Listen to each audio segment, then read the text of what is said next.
survei ke masyarakat, apakah saya mengurangi kepercayaan masyarakat pemerintah, apa tidak, dilakukan oleh LPS.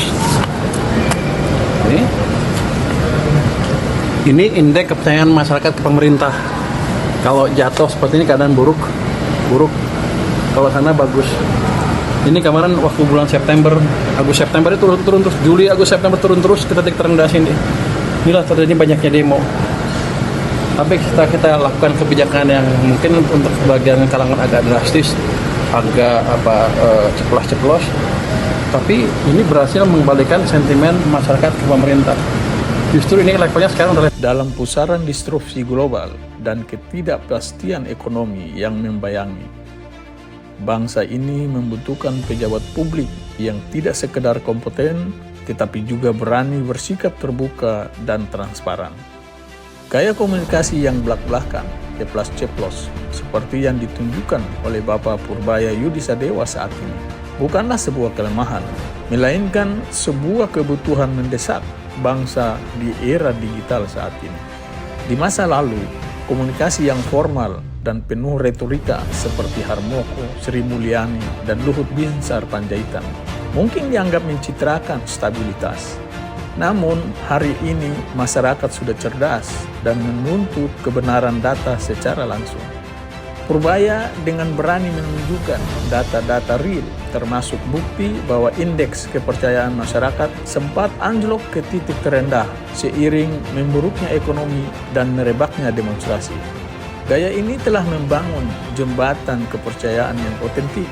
Tindakannya juga menunjukkan bahwa pemerintahan tidak takut menghadapi realitas pahit ekonomi saat ini. Dan dia justru menjadikannya sebagai landasan untuk perbaikan. Keputusan dan kebijakan yang beliau ambil, meskipun dinilai drastis oleh segelintir pihak, tapi kan terbukti efektif. Data menunjukkan bahwa setelah kebijakan tersebut diterapkan, sentimen dan kepercayaan masyarakat kepada pemerintah kembali stabil dan membaik. Ini adalah bukti nyata bahwa langkah-langkah yang diambil didasarkan pada analisis yang mendalam, bukan sekedar pencitraan politik. Dalam kondisi ekonomi yang rentang sekarang ini, memang dibutuhkan tindakan cepat, terukur, dan berani untuk menyelamatkan stabilitas, dan Purbaya telah membuktikannya.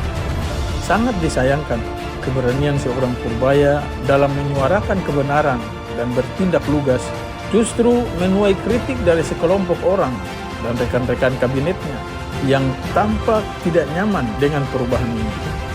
Mereka adalah gerombolan yang terlanjur nyaman dengan gaya status quo, di mana komunikasi publik yang samar dan penuh basa-basi adalah tameng yang sempurna. Kritik mereka terhadap gaya komunikasi yang terbuka mengisyaratkan ada ketakutan. Ketakutan akan terungkapnya praktek-praktek gelap yang selama ini terlindungi oleh birokrasi yang tertutup.